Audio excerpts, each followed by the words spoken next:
ادعمونا بلايك للفيديو واشتراك بالقناة، فهذا يدعمنا كثيرا. بسم الله الرحمن الرحيم. أسعد الله مساءكم بكل خير مشاهدينا الأكارم أينما كنتم، مرحبا أهلا وسهلا. نحن هنا في ملعب لوسيل الذي شهد نهائي كأس العالم 2022 ومباريات كأس العرب 2021 في المباراة الرابعة المبرمجة في بطولة كأس العرب فيفا 2025 التي افتتحت البارحة في أجواء قطرية عربية رائعة متميزة.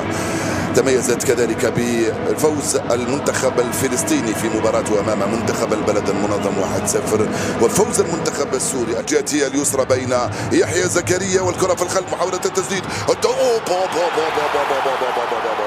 رائعة الكرة هذه من غنام محمد، ورائع الصد من سعود الشوشان الذي أنقذ مرماه من أول كرة وأول صاروخ. مصطفى مازال التوزيع منه القائم الأول والدفاع يصد من هنالك من خير رجعت للخلف لإسلام عيسى، محمد النني، رائع من إسلام عيسى وخروج موفق من محمد النني 33 سنة لاعب نادي الجزيرة الإماراتي الذي يقود منتخب مصر. طبعا القانون الذي سيطبق الجديد المفترض أن يطبق من قبل الاتحاد الدولي لكرة القدم سيبدأ هنالك البحث عن واحد من الرؤوس، القائمة الثاني بالراس خطيرة،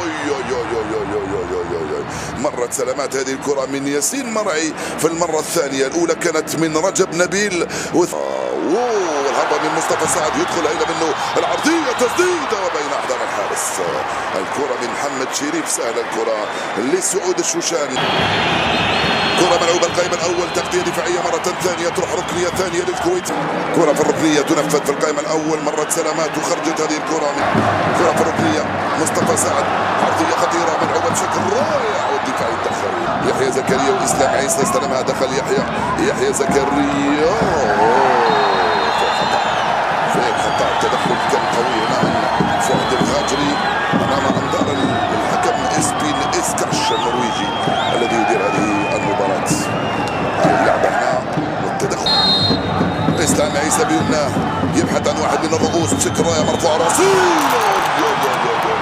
هائلة من رجب نبيل من هنالك في القائم الثاني، كاد يفعلها مدافع نادي سيراميكا أيضا النني والدفاع، والنني مرة ثانية من أمام فهد الهاجري وتسترجع وتخرج الكرة كويتية والحكم يرجع ويصفر. خلال السيطرة مصرية، الكرة ملعوبة من محمد الرصيع،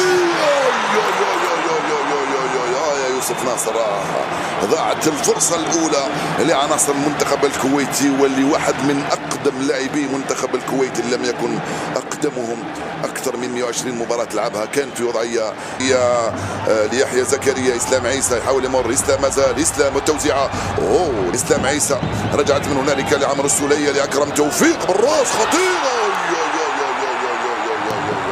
محمد شريف أخطأ التقدير هنا. هذه كرة راس يا محمد، هذه كرة راسك وليس رجلك اليسرى.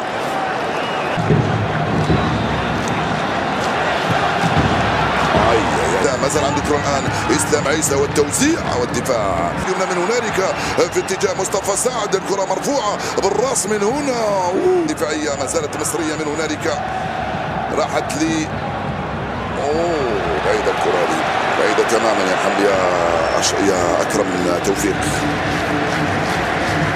من أيضا الفريق اللي صامد يدافع، كرة ملعوبة من هنالك على الجانب، خطيرة خطيرة خطيرة، ما زال ركلة جزاء.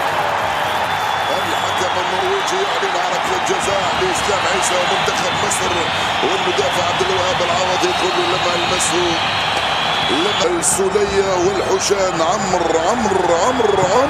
وضيعتها يا عمر، ليس هكذا تنفذ ركلة الجزاء يا عمر. السولية يضيع أمام الحوشان وتبقى النتيجة على حالها، 0 مقابل 0. فرحة في الجهة المقابلة بالنسبة لي، بعيدة يا محمد، بعيدة، سلامات. هذه الكرة من محمد دهام، والله ناشفة الكرة هذه، جت في ضد فيري، تلعبها إلى لأكرم، يدخل أكرم توفيق إلى المراغة، أكرم توفيق ما زال، أكرم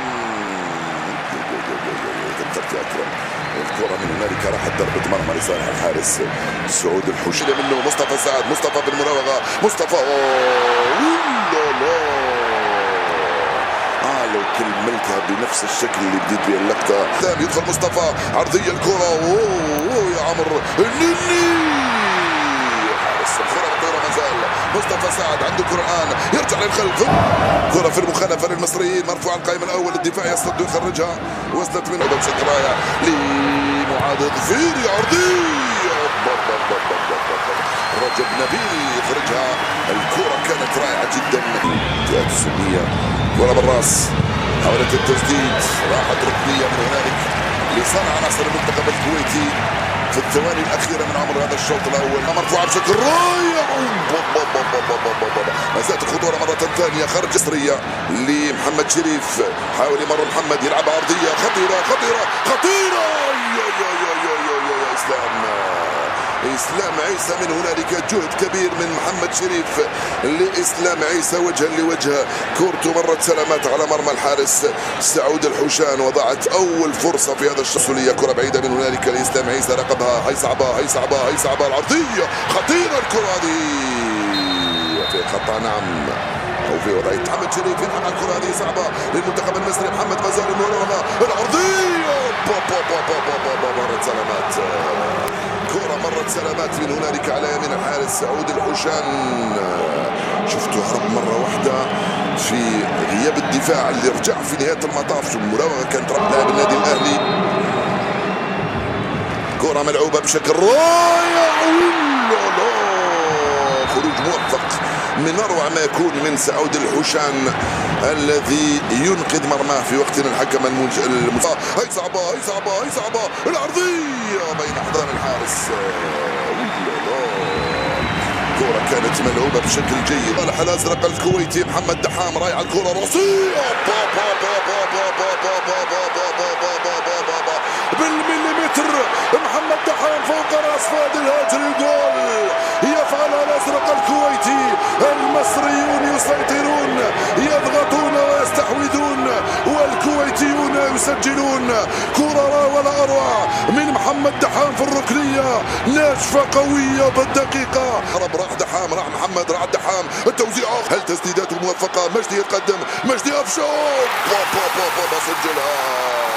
ارتمى سليمان عبد الغفور ولكن مجدي أفشار حطها في الجول وعدل النتيجة للمنتخب المصري. 1-1 صارت النتيجة. يا سيد المخرج خلينا المناصرة هذا الكويتي خليه في حاله من فضلك. 1-1 صارت النتيجة.